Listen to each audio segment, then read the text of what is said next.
Thank you so much for taking the time and making us part of your evening. This is a Kitchen Table Classroom presentation in partnership with Calgary Public Library and Edmonton Public Library. My name is Kate Schutz. I'm Service Design Lead at Calgary Public Library. Hey, my name is Emily. I am a librarian with the Edmonton Public Library. I'm so pleased to be able to introduce Michelle and Miriam. Myself, I'm an educator and have the privilege of educating through the public library system, and took Michelle and Miriam's class that they offer professional learning for teachers across the province. I was able to take that class and I met them there, and I just know what a great session this is going to be tonight. Michelle Bence's passion is early literacy. She is an enthusiastic educator with over 18 years of teaching experience.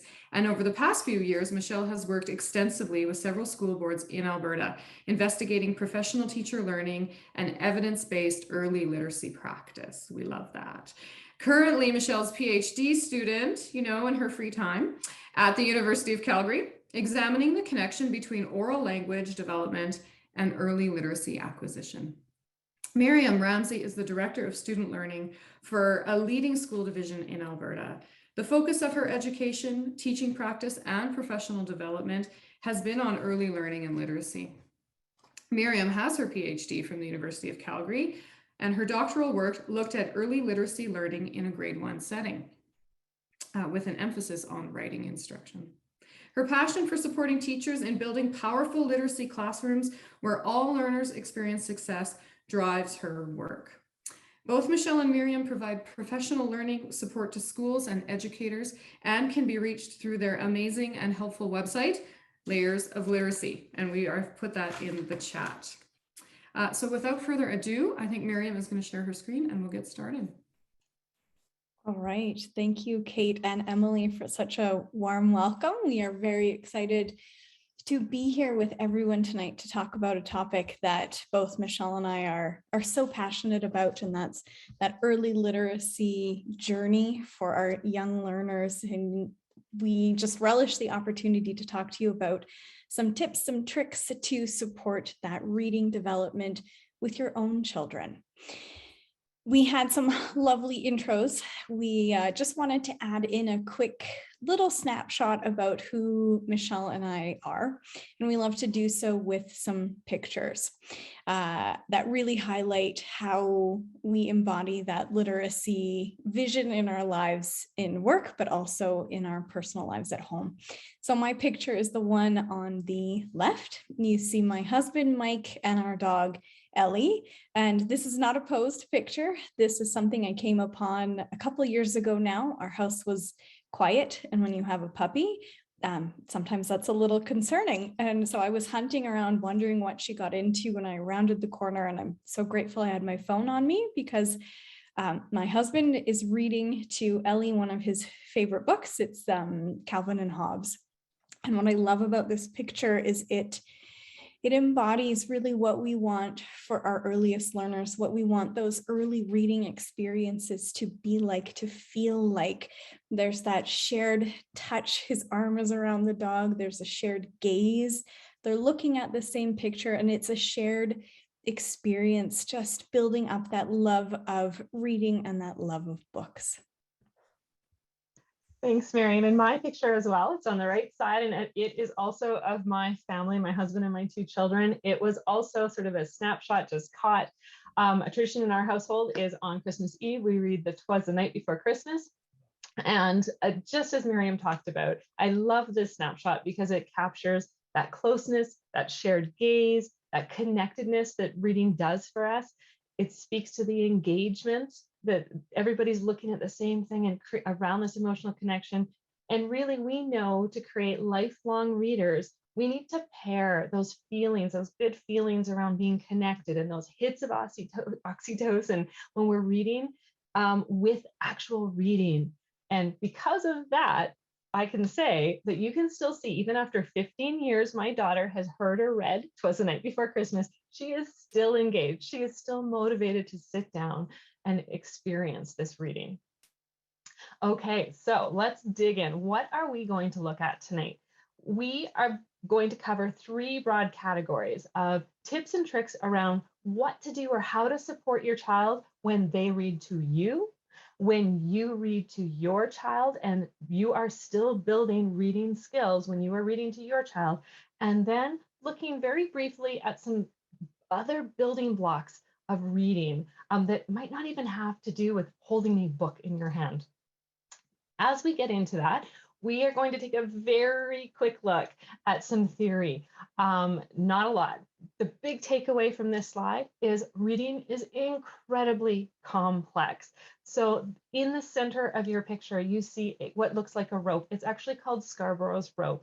And what it does is it nicely illustrates just how complex reading is. It's all of these strands or these skills or these processes that have to happen simultaneously, and they need to weave together. The tighter they work, the closer they are connected, the better the reader is.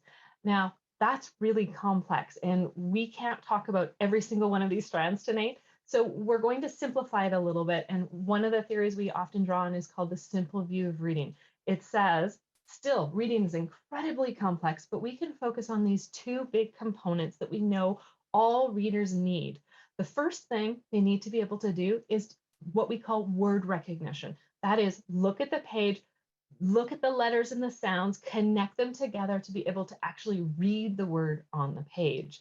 But that is not enough. We need, and equally important, is language comprehension. That means we need to make sense of those words, how those words live together and what they mean together. So think about those two big components, but with all these sublayers underneath them. Still, that's enough. There's one big broad band around those two components, word recognition and language comprehension. We're going to call that engagement. And really what engagement is a whole group of things like attention, motivation, focus. And what that engagement does is it allows the child to do those things, like know what to focus on, think about what they're reading about to make sense, be engaged, be motivated to continue when that struggle, because reading, learning to read, it's a tough skill. We need our kids to be motivated to keep pushing through. So engagement's incredibly important. So when we look at those three big concepts that every reader needs, we're thinking about word recognition. Remember, that's the ability to actually read the words on the page. Language comprehension, that's the ability to make sense of those words on the page. And engagement, that's our ability to focus, to attend, to be motivated, to do all this hard work. All right, thanks, Michelle. So part one is looking at what are some tips and tricks for you when your child is reading to you. And what you are going to see in these 4 ideas is kind of a combination of that word recognition, that language comprehension, and engagement circle together. So the 4 we're going to talk about is the importance of your child tracking with their finger as they read. We're also going to talk about how to support them to pay attention to the words and the letters on the page as they're trying to sound out some of those difficult words. We'll speak to also, in tandem with sounding out those words, how to help your child focus on meaning, on understanding what they're reading. And then we'll end this section with some ideas for how you can build in that conversation with your child, again, to really build that comprehension, and ideas for before you even begin reading together, while your child is reading to you, and after the book is done. So let's look into each of those together now. Number 1 is finger tracking. This is often overlooked, but it's a really important piece, especially for those early readers. And finger tracking, it's simply pointing to the words while you read. This is important for students for a few reasons. 1, it helps them learn to connect those sounds to the letters. So they're practicing that one-to-one connection. They're practicing recognizing those letters, maybe some of the letters in their name, to those letters on the page in books. Tracking also helps with eye training. It helps children to automatize that, we read, I'll hold up a book here, we read from left to right, and from top to bottom. It builds that connection between the eyes and the brain and the finger as they're thinking about what they're reading. And it also is a great way to support this idea that reading, it's not about memorizing words, it's about sounding them out and building almost a movie in your mind to help you understand, make sense of that text. So some tips and tricks for you. You can see them on the slides here. When you are with your child and they're reading to you, just, remind them, and you might even need to model it or show it to them, that their finger needs to stay underneath the words and move as they're reading. So let me show you just quickly. This is the important book, what this could look like. And this can be done in books in any language. We have some English examples, but no, this can be done, again, any language, any books. So that tracking piece, if I'm sitting with a child, it's showing them your finger needs to be underneath that word. And as you read, it goes with you. The important thing about snow is that it is white. It is cold and light. It falls softly out of the sky. It is bright and the shape of tiny stars and crystals. It is always cold and it melts. So my finger is moving that whole time with me as I'm reading. An important piece to keep in mind, because oftentimes we see this with children, especially if you use a fun tool, they start to move their finger really, really quickly. The purpose of this is not speed, it's accuracy and keeping up with or moving their finger at the same pace as they read. That might just take a little bit of practice, but you can also have fun with it.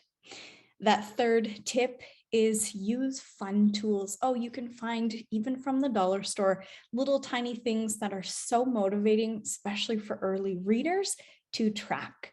And one of our favorites is that bottom one. It looks green underneath those 4 words. Look at my boots. That's a witch finger. You can buy them from the dollar store, especially around Halloween time. And having used it in my own classroom, this is a tool that students love to use.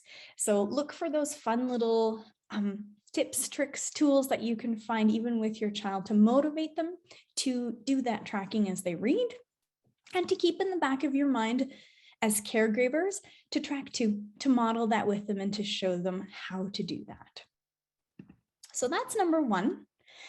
Number 2 is to help your child focus on the print. So when they're reading to you or with you, you really want to draw them to the words on the page. And you can really help in 2 ways. Number 1 is actually before reading. A really simple one, and it can be a fun one to do, is something called a skim and scan. So where you open up the book and maybe it looks like this page here with the bear and the kayak, and you can just ask your child questions like, do you see any familiar letters? Anything in your name? Any sounds that you know? Or is there anything on that page maybe that you've been learning in school? And your child might say, oh, we've been learning about the ing, the ing letter grouping, and that's on that 3rd line in the word meaning. And so let's look for where that is on the page and let's sound out that word together, meaning. So before reading, just preview some of those words on the page with your child. Make it fun, make it like a game. The other piece you can do, and I'm actually going to come back to this in a couple slides, is to practice something called sight words. I won't go into that yet. I will in a moment. I just want to skip down to that next piece of during reading. So you can do those few things before reading. While you're reading or your child is reading to you, you really want to, as much as possible, prompt them to look at the letter. So if they're trying to sound out a word, look at those letters together, focus their eyes down there. And again, look for those familiar letter patterns that maybe your child might know, that maybe they're bringing home from school. They've practiced. The other 2 underlines there are long E, so the E vowel patterns. Maybe they've practiced those in school. Draw their eye to them. And you might need to lead this. You might need to draw them to it, but any support to really focus them in on the words on the page is a great way to build their reading. And I just want to give you an example of what this might look like. So let's say you're reading this page or your child is reading this and they say, "And I've been meaning to try out my new canoe." So this is something that you can say as a parent. If say I'm reading with Michelle, that was such a great attempt at the word way to go. Let's look at it together. I see a, and those letters in slashes, that means the sound. So I see a k and an ah at the beginning, just like canoe. But let's look to the next letters in the word. So we have k, ah, y, ah, k. Ooh, do you know what word that is? Let's sound it out together. Kayak. That word says kayak. So that's just a one way to draw your child back to that print. Now, I said I'd talk about sight words. I'm just going to do it on this slide here. So again, before reading, and by no means do you have to do this every day, every time before you pick up a book. This can just be something that you build in a couple times a week. And again, the more you can make it fun and engaging for your child, the more they're going to buy in and the more it's going to support their reading. So sight words, we can think of sight words as those high frequency words or words that we see all the time in books. They're some of those simple words like the, to, said. We see them all the time. So the more we can work with children in, we often say automatizing or recognizing them automatically in that book, the easier it is for them to read. And Michelle's going to speak to this, make sense or build that mental model. The other reason why we teach those sight words is sometimes they can be really difficult to sound out. So the more we practice them, and we have some games and some really intentional ways to do this, the more it supports their reading. So when we are teaching those sight words, so when you're working with your child on recognizing some of these sight words, and we have a list for you that we'll share at the end, one thing you want to start with is to show them the word and to model reading it and sounding out. So can, let's look at this word together. Can, you might ask, how many letters do you see? Oh, I see 3. And then sound it out. K, an, can, and then do that with your child. What you're doing is just simply drawing them again to really pay attention to that print, to those letters, and you're helping them build kind of like a pathway in their brain so that when they see, for example, you, y, ooh, they start to recognize it quicker and quicker. Some of these you'll see there are letters or parts of the word in a red box. That's just simply is to show you that part of that word, it doesn't follow those English patterns or those rules. Again, some of these sight words are difficult to sound out. So the more you can really, in a fun way, practice them with your child, again, because they happen so often in text, the more you're setting them up for success. And a really simple way to practice is to think about see, say, spell. And so with your child, you're going to look at a word and you're going to point at the letters. Oh, Y-O-U. So they're seeing the word. Then together you're going to say the word in a great way, and you'll see it animated right now, is to show your child and to do it with them, to slide your finger underneath it. So that's the say piece. So this is the word you, Y-O-U. Let's say it slowly. You. And then there's a spelling piece, on some sticky notes on a whiteboard. If you can have, find an opportunity for your child, then even just to write it out once, and then to trace their finger underneath it again and say it, the kind of that deeper pathway you're building in the brain so that when they see that word in the book they're reading, they're going to recognize it more quickly.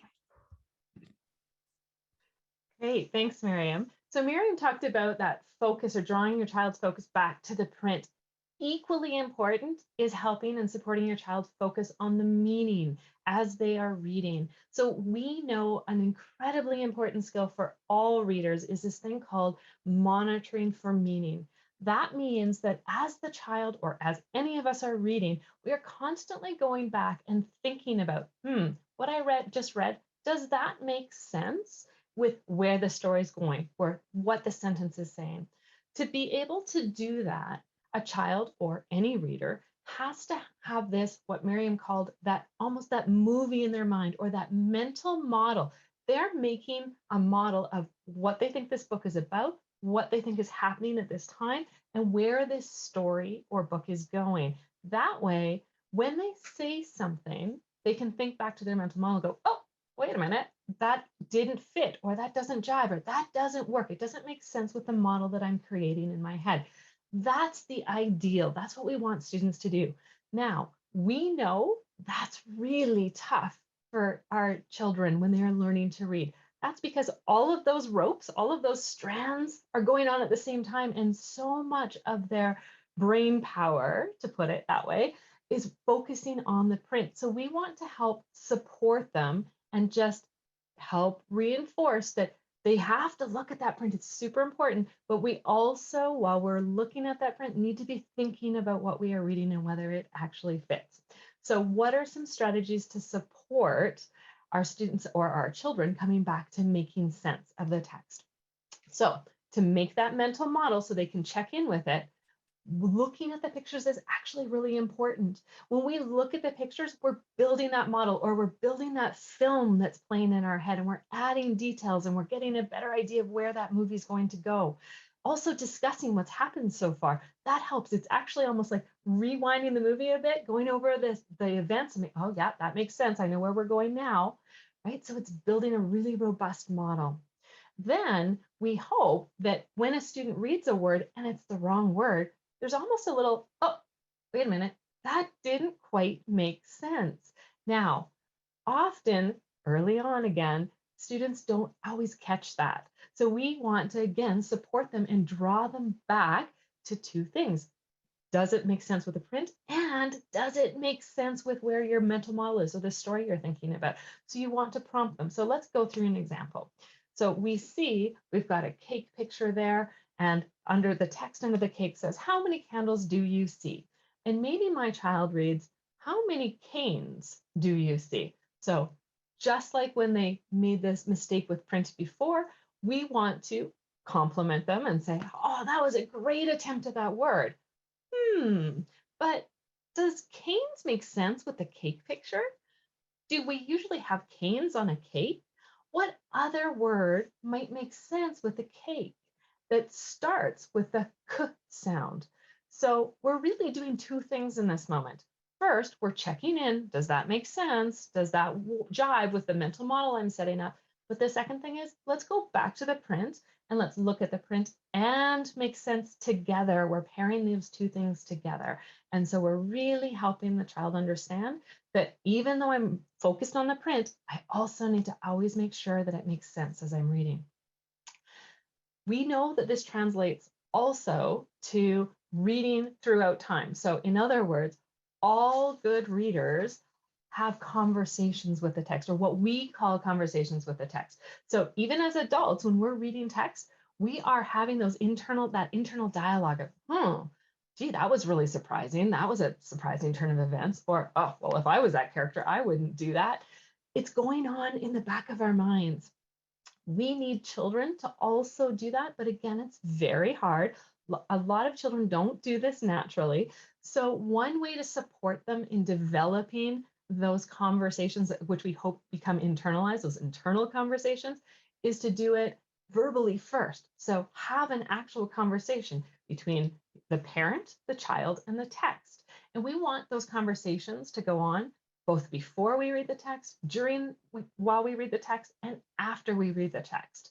So before we even read the text, what we want is to take a picture walk, because what that's going to do, remember those mental models or that film, it's going to activate all that background information. So I can build that mental model. I can ask questions about, what do you think this is about? What do you see on the page? Oh, I see like these big corn stalks or these big plants that are going up.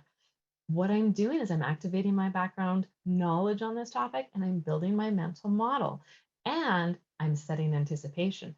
That speaks to engagement, right? Remember, reading's tough. We want the child to be motivated to get through this book, to read and figure out what's going to happen with these characters.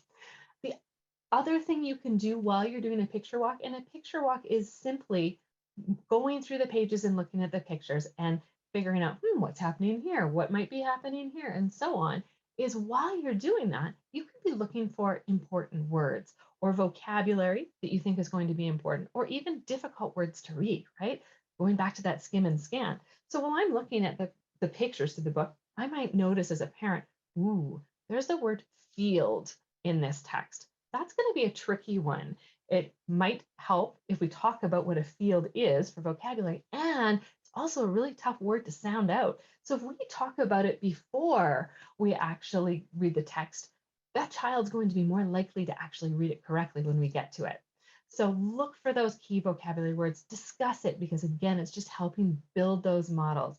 Finally, we want to connect the book to your child's previous experiences. So you might say, oh, Miriam, do you remember when we went to the corn maze? Remember how tall those stalks were and how hard it was to see through?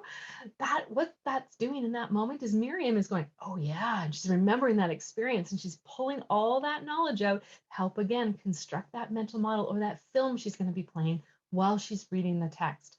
Something really fun to do is actually to cover up the title of the book. So when you first get the book, cover the title, look at the pictures, have a discussion. What do you think is going to happen, Miriam? And then after you've had a little conversation, take the title off. It might completely change the child's interpretation or the movie, the way the movie is going to work in their mind. So again, we're building a really robust mental model of what's happening. As we said, we want those conversations to happen not only before, but also during the text. So we want children to constantly monitor for meaning, come back to that mental model and think about, is this working? What's going to happen next? It keeps them engaged. It also helps them check for meaning.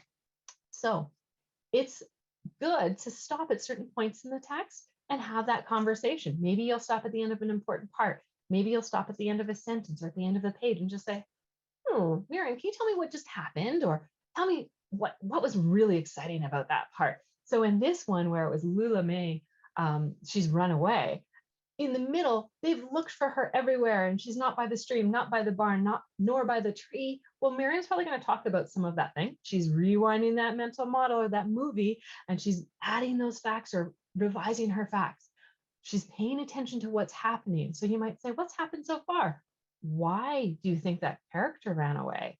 We're building inferencing cues there, inferencing, looking beyond the text. And Miriam's really thinking deeply about what's happening. Or where would you look, Miriam, if Lulu May ran away? Where do you think she's going to end up?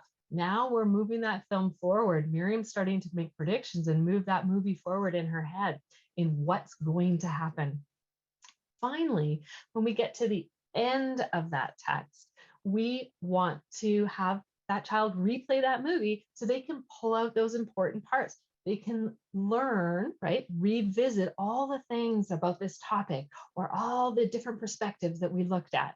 So after they're reading, we want them to have those conversations where they're processing what they talked about. So summarizing. Now, summarizing also really tricky for kids because there's a lot going on. So you can help support them in this by just narrowing the focus. So maybe, what was this book about? Something big. Or did you think that that was going to happen? Was it a surprise? So in this book, Lula May actually ends up being a pig. They find her in the tub. So that's a fantastic opportunity for me to have a conversation with Miriam and go, Miriam, did the ending actually match your movie that you were thinking about? Was that unexpected for you? I can also ask her, what was an important part of the text for you, Miriam? What did you think what was your favorite part? Or what happened just in the beginning or the middle? So we're not asking Miriam to come up with a whole text, but maybe just focus on a few little pieces. And again, I want Miriam to make connections with that text. So coming back to her movie or her background experience, did you like it? Did you agree with where they looked? Would you have looked somewhere different? Why do you think she was in the tub? Why would a pig get in the tub? So Miriam's doing some really deep thinking and engaging in deep thought around the text. Finally, and maybe our most important point, praise the positive. So both, whether they're focusing on print, whether they're focusing on meaning, we want to pull out the things that your child is doing well when they read. We're reinforcing those. And then we're going to gently guide them to other things that they can do. Reinforce, go back to the print or go back to the meaning and make sure it makes sense. So use that positive, and most important, enjoy. We need reading to be a really positive experience. Have that positive connection, because it creates that love of reading that's so important, and it's going to give them the motivation to stick through the hard parts too. All right. So we've talked through some ideas for you to support your child when they're reading to you. Equally important, we want to share another 4 ideas, strategies, tips, and tricks when you are reading to your child. And again, you will see that coordination of word recognition, so paying attention to the words on the page, language comprehension, understanding what's happening in the book, and engagement. And so those 4 strategies or 4 tips that we're sharing with you tonight is number 1, to read as much as you can to your child. And we'll talk about why. Get close. Think about that shared gaze, that shared touch, experience with your child when you're reading together. Build vocabulary. Michelle's already spoken about that, but we'll elaborate a little bit. And then again, some ideas for discussing the text. And Michelle's going to talk through it with the 3 R's: relate, retell, and reflect. So number 1, read. And oftentimes we get this question, as a parent, do I need to read to my child if they're already reading, if they can do it? And the answer is always a resounding yes. And we want a balance of that. We want to build those opportunities for your child to read to you, to practice their skills, to build their skills. But you also need to look for some opportunities to read to your child. Go to the library, one of our favorite places, take out some really fun books. And what's different about when you read to your child versus when they read themselves are these 4 things. So when you're reading a book, especially with young children who are just learning to read, those books are much more complex. They're longer, they're usually a little bit more exciting, more entertaining. And what happens when you read that book is you are modeling, or you're showing your child what fluent reading should sound like, what really good reading should sound like. And that means, we read at about the pace of a conversation. We read with expression. We sometimes pause. We sometimes speed up if it's a scary part. Sometimes we're loud. Sometimes we're more quiet. The more your child can hear what a really strong reader should sound like, the more they're going to hit that target. Probably the biggest thing that is different between when you read to your child versus when they read to you is that those books that you are reading, they're usually more complex. There's more complex vocabulary, higher level, exciting words. The structure, so the plot of the story, is usually more complex too. And there's richer character development. And I think the biggest piece here to take away is that vocabulary piece. Generally, as for children to build their vocabularies, they do so through books. And those early readers that children are practicing with, that your kids are practicing reading, they don't often have really exciting vocabulary words. That's okay. They're usually really difficult to sound out. But hearing those words is key in children's success in school, from kindergarten all the way to grade 12 and even into university. So the more words, exciting, rich words that you can expose your child to by reading those really big books or exciting books, the better. By reading to your child too, something that they're able to practice much more easily than when they do it themselves is something called inferencing. Michelle spoke to that, where we have to go beyond the book. It's essentially where you have to think about, or go beyond is the best way to put it, what is actually stated or what you read in the book, to build that full model of what's actually happening in the story. And to do that, it is a very high level skill that takes a lot of practice. And if your child is, they're new to reading and they're sounding out every word, which is incredible, they oftentimes just don't have the room in their brain to do the inferencing. So when you read, you're taking away that pressure for them to sound out all the words, and they can do these higher level tasks, and they can do them much more successfully. And by reading to your child multiple books, different types of books, it's building their background knowledge, which is another key piece in success in school. So read as much as you can with your child, have them read to you, you read to them, to build all of these skills. Number two, and I think this is my favorite to speak to, is when you are reading together, especially when you're reading to your child, get close, because it really, you share that gaze, you have a common focus, which helps with creating context for the book. It enhances children's ability to make meaning of what you're reading, and it enhances their memory, so to remember what's happening in the book so that they understand the whole way through.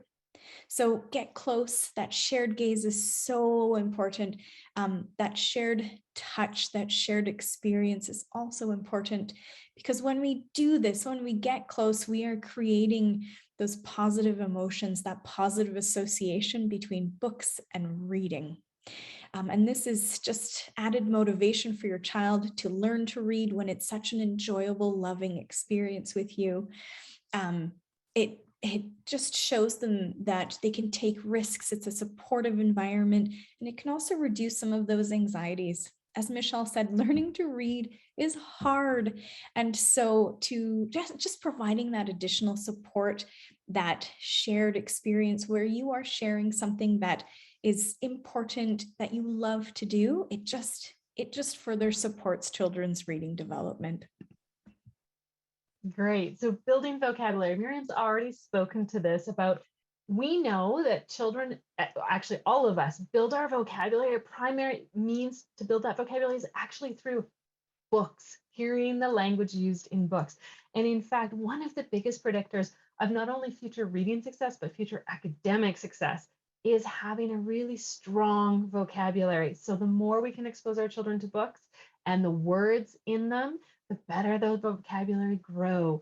Now, we also know we can make building that vocabulary a really powerful experience. So it's great to expose them to new words, but we can build really strong, what we call word maps, or map those words out. So deep understanding of those words and linking those words to all kinds of other words if we do certain things. So when you're reading a picture book, look at the pictures, label them for your child, talk about those pictures, what they mean. It's the same thing when you're reading aloud to your child.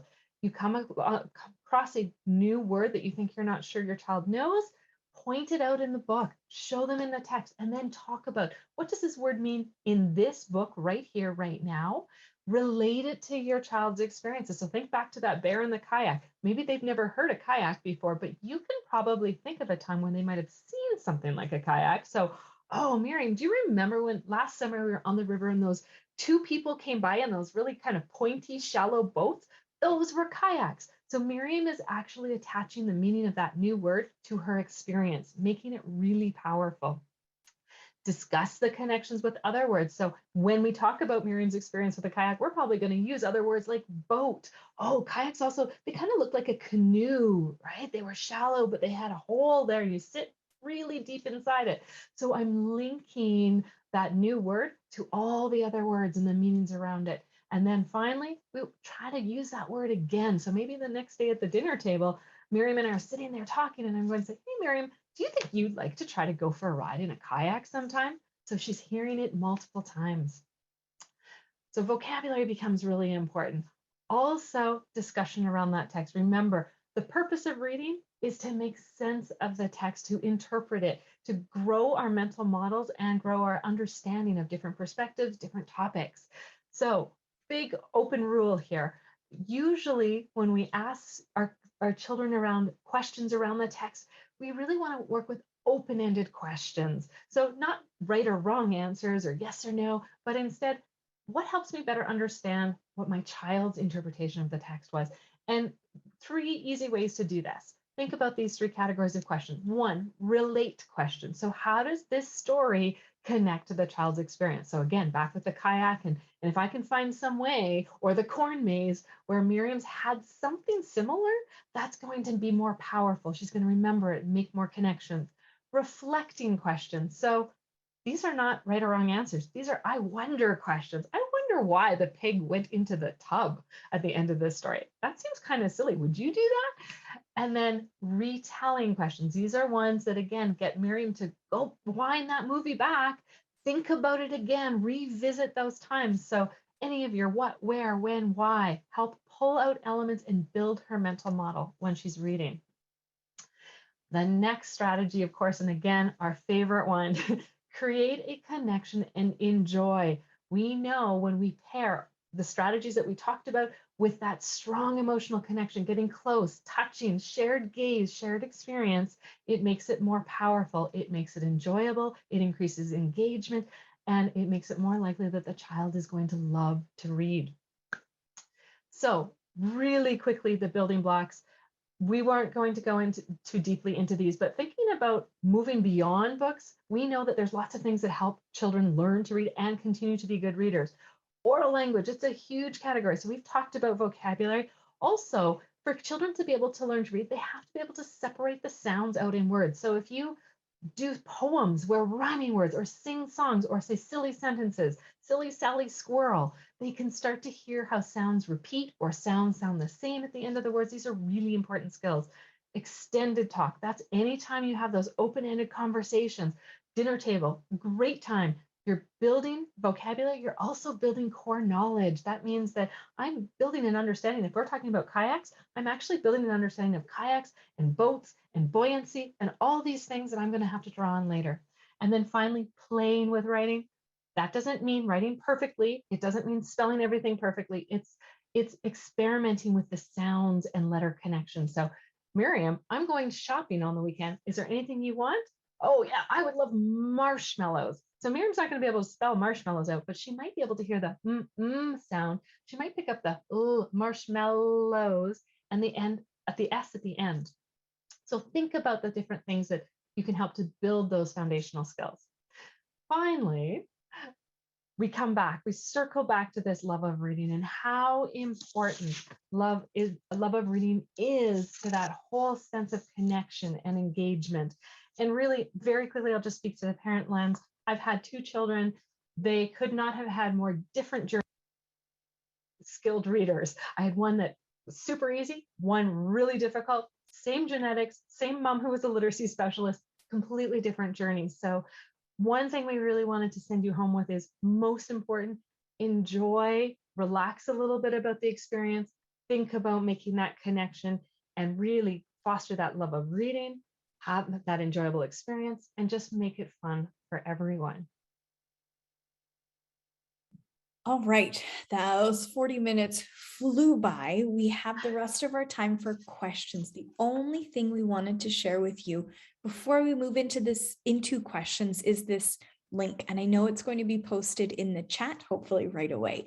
This link, and I'll show you on my screen here, it takes you to an online folder, a page for you with some links that extend what we've spoken to tonight. And I just want to speak really quickly to what you have in here. So number 1, you'll see a PDF document called Slides. If you double click on it, you have a copy of our slides from this evening, if there's anything that you'd like to revisit. Number 2, this bottom link, it's called Tips to Help Your Child Read. It's just a one-page summary of the strategies we spoke to, the tips and tricks we shared. So when your child reads to you, again, think about that tracking, focusing their attempts to read on print, but also meaning, those conversations before, during, and after. And then when you read to your child, just a reminder, lots and lots and lots of reading, get close, build that vocabulary. And again, those conversations, those discussions are key. There is also something that we called a print and meaning bookmark. And these are just some strategies, we oftentimes share something similar with teachers, strategies that you can use with your child when they're practicing. So if you're practicing really paying attention to those letters on the page, the print, there are just 4 things that you can suggest to your child practice together. Also 4 different strategies when you're focusing on that meaning, that mental model, that video, building that movie, I guess, in your mind as you read. There is, Michelle put this together. This is great. She spoke about before, during, and after conversations about reading. If you want to revisit that, she built out this lovely graphic with some questions that you can ask your child, again, before opening that book, while reading the book together, and after reading the book. And then the last thing is this list of sight words. So I mentioned that we had a list for you. It's here if you're looking for one, if that's something you'd like to do with your child. On page 1 is a list. And if you scroll down to page 2, are just some great activities, fun ideas to pair with the see, say, spell as you practice them with your child. There's one more piece that I just want to quickly share, and that is this folder. If you open it up, there's just a list of 7 books in here, and I know you can find these at your libraries. These books are paired with conversation guides. And so if you are able to take out See You Later, Alligator from the library, you have a great parent tool to go to engage in conversation with your child. And we have those for 7 books. And with that, I know we have lots of time or some time for questions, and just wanted to share a heartfelt thank you for having us with you this evening, for joining us. And for the opportunity to partner with our libraries that we absolutely love and so deeply value. Thank you so much, Miriam and Michelle. So Emily, do you want to go ahead with the first one? Yeah, I think maybe if we start off with a bit of the French immersion questions that we've had, or if someone mentioned if their child is in any kind of second language program, learning the different pronunciation of the letters, different sounding out. So they're having a challenge switching back and forth between the English pronunciation, the French, and what if the parent doesn't speak that second language, so the child is not hearing that fluency at home? Such good questions. Those are great. And I taught French immersion for quite a few years, kindergarten to grade 3. And I also went through French immersion, kindergarten to grade 12 myself in school. So it's a program that I hold close to my heart. As a parent, there is just something to share with you, this idea, and it's called cross-linguistic transfer. I know it sounds complex, but it simply means that if you practice some of these skills in your home language, it transfers to the language children are learning at school. And especially between English and French, they're very close. Not in terms of pronunciation, but I mean in skills that children need to become strong readers. So if you don't speak French, but your child is in French immersion, that's nothing you need to worry about. Practicing reading to your child with your child at home is going to transfer those skills to school. And I do remember one parent chatting with me one year about that her little boy, when he opened an English book, he would start reading it with a French accent. And that messes with pronunciation, comprehension, so many pieces. And so like a really simple strategy you can do is, just set them up. We're going to be reading a story in English. Let's sing the alphabet in English. And you can find a ton online. A, B, C, D, and I won't continue, but you're cueing their brain for that letter name in English.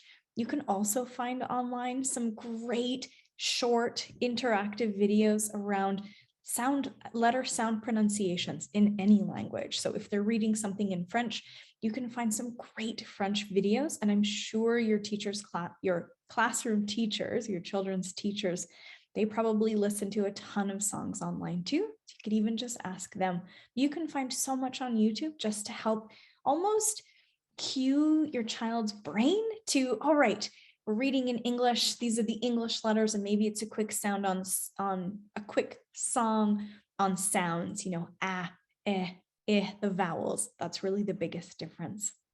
Such a good question. Thank you for asking that.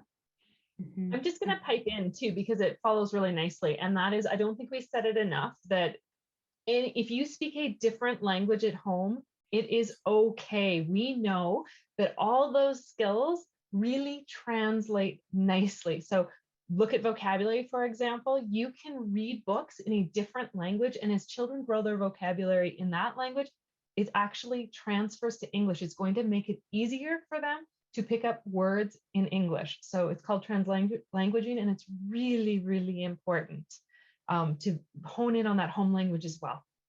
I think that's such a good point, Michelle, and we talk about that at the library a lot. Like, please read in your home language, because all reading is good reading, and reading in your home language, you do not have to speak English perfectly at home. You are not teaching your children bad English reading by helping them to read at home. Reading in your home language is great. And I think there's just so many resources available. And the classroom teacher, don't forget, is just such a great partner, in this. Thank you. What's next, Emily? I saw a few that I think overlap a little bit about focus and interest in reading, and struggling to get the child to get into the story, be excited about it, or kind of wandering away. So how do you really capture their interest when you're trying to get them to read? Sure, I'll start. There's so many components about that engagement piece. But there are a couple of things. I mean, one, we love it. At some point, most children gleam onto something that's interesting, whether it's Captain Underpants, which I detested as a teacher, but you know what? It got some of those kids reading in my class, so we read it. So that's important. If they find an area of interest, or maybe the topic is cars or horses, draw on that, because that's that motivation piece. The other thing that's really helpful and speaks to engagement is confidence. So often reading is really tough. And when you have to struggle through the book, it's not fun. It's not fun for adults or kids. So often what we do is we start with a book that the child already knows. So you can reread a book that they maybe read last week, and they're pretty proficient at that book. And if you start with that, it's doing a couple of things. One, it's building their confidence. Two, it's re-engaging. It's reminding them of all those words they've already automatized, those sight words that Miriam talked about, and those letter patterns that they've already recognized. So that gets them going. And that can sometimes really go a long way to getting them to persist at the tough stuff when they're reading a brand new text. That was great, Michelle. I think the only thing I would add too is sometimes it works well just to almost take a step back. If it is a fight, if it's a struggle, if it's no fun, oh gosh, to just persevere through that. It's not fun for anyone. And we really want to make sure that that early reading experience is enjoyable. And so oftentimes in speaking with parents, we would talk about, you know what, let's just pause and you read to your child. And, when I was looking through the Q&A, some people were talking about it, they're attending to the text. They might just not be looking at it with you side by side. That's okay. If they're listening and you can have conversations and you can even pause to talk about some of the words on the page, and they're attending, even if they're not sitting right by you, oh gosh, I wouldn't worry about that piece at all. And almost just step back into it slowly. And so, I would recommend go to the library and have your child pick out books that they want, and I hate to say this for you, Kate and Emily, but I would say almost like a free for all. Let's look through, pick out 10 books that look exciting for you, whatever the topic. If there's that ownership piece too, if they're picking out those books for you to read to them, that pulls them in a little bit more from an engagement lens as well. That's really helpful. And I saw Kate shared in the chat a link to a previous session we had for this series on motivating your infrequent readers. So if that's a particular concern you have, that's a great resource to check out as well. Another question that I wanted to highlight was what to expect your child to be able to do at their particular grade level. So say your child's in kindergarten, what should they be reading? How well should they be reading? And how do I know maybe when to be concerned? I know that might be a tricky question to answer. That's a great conversation. We'll share some ideas, but to have with your classroom teacher, my gosh, they can speak to your child in so much more detail. But do you want us to talk for a specific grade, a general development? What would be helpful?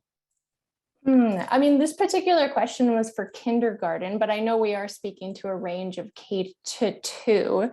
So maybe for those early readers, how do you determine if there is an issue with reading? Maybe, is that helpful? That's a little tricky. It's tricky simply because, children step into reading it's not all going to happen at exactly 5 or at 5 years, 5 months, they should have this, it's a progression. And, if we're speaking just to kindergarten, having taught it, I will say there is no expectation to formally read in kindergarten. Kindergarten, it's about exploration and play and getting to know and understand letters and sounds and maybe putting them together and taking them apart.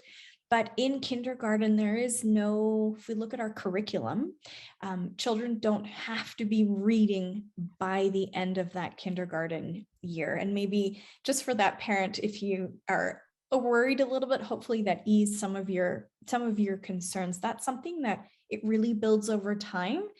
And we often talk about, grade 1, especially there's something about January and grade 1 where things, and not for all students, but for a lot of them, they start to click and it just kind of rolls from there. But again, with the pandemic from the last 2 years, knowing that it occurs on a continuum and that children step in at different times at different rates, it's really tricky to give a definite, they should be able to do this in this month or by the end of grade 1. But Michelle, I took over that question. I'm so sorry, but please jump in.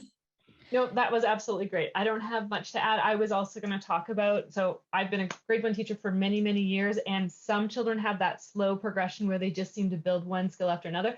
Other children, it seems like they're just kind of taking in all the skills, and then all of a sudden in January, or for me, it was March, March is like, oh, wow, something's just exploded and it's all come together for that child. So it's really unique and individual. Should we take, it's 8:40. Emily, what do you think? Should we take one more? Yes, let's take one more. I actually love one that just came through the chat, if you're okay with me snagging that one, Kate. Oh, sure. Because this is something that comes up a lot at the library too. So the question is, are graphic novels or comic books good to get interested? Maybe the kid is particular visual, or I gotta say, maybe just because they're great. There's my bias showing. What do you guys have to say about that? Similar question about computer reading games and apps as well, which is, a lot of parents have questions about those. It's sort of related. Yeah, my answer is absolutely. If you have something that your kid loves, that's great, because they are practicing a lot of those skills. Even in a comic book, they're looking at print, they're attaching sound to print, they're looking at pictures and making meaning, and they're super engaged. So that's really important. The one thing I would say is that's where you can often supplement with other things too, right? That's where if my kid's really interested in the Captain Underpants series, so my kid was, then I can actually introduce other books through a read aloud, and that my child seemed to be a little bit more open to that too. But I would say if you have something that your child is looking at and interested in, go for it. I think that's really important. Miriam, did you have anything to add? No, just a big absolutely yes. With the technology question, there's two sides, I guess, to that answer. As a supplement, especially if it's engaging for your child, some additional online reading practice can be good. There's some really interesting, fascinating research that has come out that has looked at a few things. One, with young children, oftentimes they really struggle to learn and remember things when it's through a screen. Even if it's interactive, that in-person sitting side by side or with someone, it's so much more impactful in their learning. And that really is those early years until about grade 3. And so as a supplement to other reading practice in person, games in person, absolutely, I would really hesitate to rely on that only just simply because of what we know about some of the challenges that children encounter when learning just through a screen. And I don't know if you want to add anything else on that lens, Michelle. This is something that we often talk about too. But gosh, we could keep you here for another hour and a half. Yeah, super quick, just echoing what Miriam said. I think that sometimes those apps are great to practice skills, but not in entirety. That can't be everything that the child is exposed to, right? And just, yeah, so important to have that personal contact and togetherness and connection. Thank you so much. Well, it was so wonderful to have you. And I think next time we have you on, we're going to have to, book 2 hours. But no, it's the questions were so great tonight, and really appreciate everybody spending their evening with us. When you have kids at home, it's a lot. But this is such an important topic, and you shared so many valuable resources. Have a great night, everybody. Thanks, everyone.